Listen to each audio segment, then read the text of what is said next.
നിങ്ങളൊരു ശമ്പള വരുമാനക്കാരനാണോ അതോ ബിസിനസ് ചെയ്യുന്ന ആളാണോ എങ്കിൽ ശ്രദ്ധിക്കുക. 1961 ആ പഴയ ഇൻകം ടാക്സ് നിയമം ഇനി ചരിത്രം. ഏപ്രിൽ 1 മുതൽ വരാൻ പോകുന്നത് വമ്പൻ മാറ്റങ്ങളാണ്. നിങ്ങളുടെ പോക്കറ്റിനെ ഇത് എങ്ങനെ ബാധിക്കും? ലാഭമാണോ അതോ പണി കിട്ടുമോ? നമുക്ക് നോക്കാം.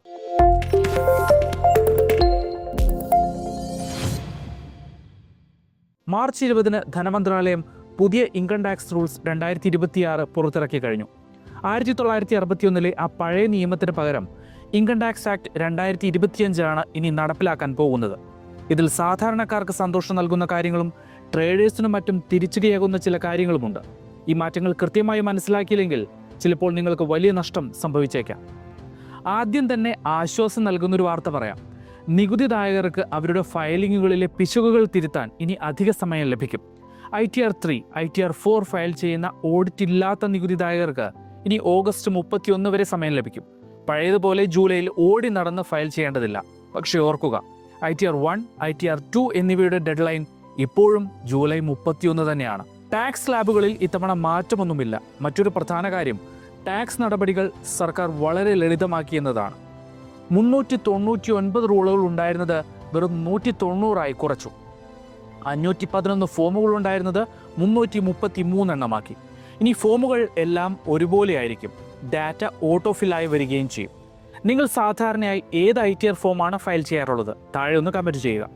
ഇനി ശമ്പളക്കാർക്ക് സന്തോഷം നൽകുന്ന ചില മാറ്റങ്ങൾ നോക്കാം.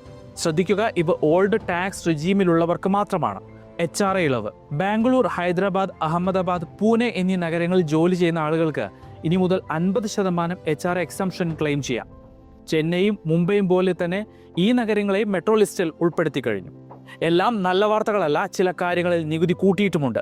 ട്രേഡേഴ്സിന്റെ ശ്രദ്ധയ്ക്ക്, ഫ്യൂച്ചേഴ്സ് ആൻഡ് ഓപ്ഷൻസ് ചെയ്യുന്നവർക്ക് STT അഥവാ സെക്യൂരിറ്റീസ് ട്രാൻസാക്ഷൻ ടാക്സ് സർക്കാർ വർദ്ധിപ്പിച്ചിട്ടുണ്ട്. തിരഞ്ഞെടുത്ത ഡെറിവേറ്റീവ് ഇടപാടുകൾക്കുള്ള സെക്യൂരിറ്റീസ് ട്രാൻസാക്ഷൻ ടാക്സ് വർദ്ധിക്കും. ഓപ്ഷൻ സെയിലിന്റെ നികുതി 0.1% നിന്നും 0.15% കൂട്ടിയിട്ടുണ്ട്. എക്സസൈസ് ചെയ്ത ഓപ്ഷനുകൾക്ക് 0.125% നിന്ന് പകരം 0.15% നികുതി.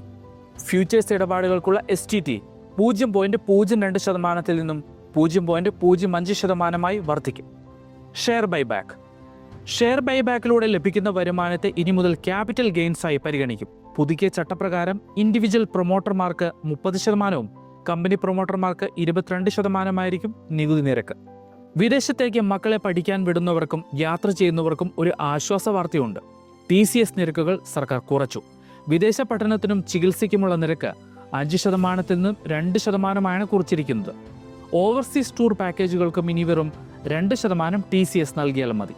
ചുരുക്കത്തിൽ, ടാക്സ് നടപടികൾ കൂടുതൽ ലളിതമാക്കാനും സാധാരണക്കാർക്ക് ചില ഇളവുകൾ നൽകാനുമാണ് സർക്കാർ ഈ പുതിയ റൂൾസിലൂടെ ശ്രമിക്കുന്നത്. പക്ഷേ ട്രേഡിംഗ് പോലെയുള്ള മേഖലകളിൽ നികുതി കൂട്ടിയിട്ടുമുണ്ട്.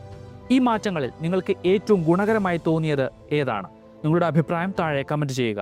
ഈ വീഡിയോ ഉപകാരപ്പെട്ടെങ്കിൽ ലൈക്ക് ചെയ്യാനും ടാക്സ് പേ ചെയ്യുന്ന നിങ്ങളുടെ സുഹൃത്തുക്കൾക്ക് ഷെയർ ചെയ്യാനും മറക്കരുത്. ഇതുപോലുള്ള ഇൻഫോർമേറ്റീവ് വീഡിയോകൾക്കായി നമ്മുടെ ചാനൽ സബ്സ്ക്രൈബ് ചെയ്യുക. Thanks for watching.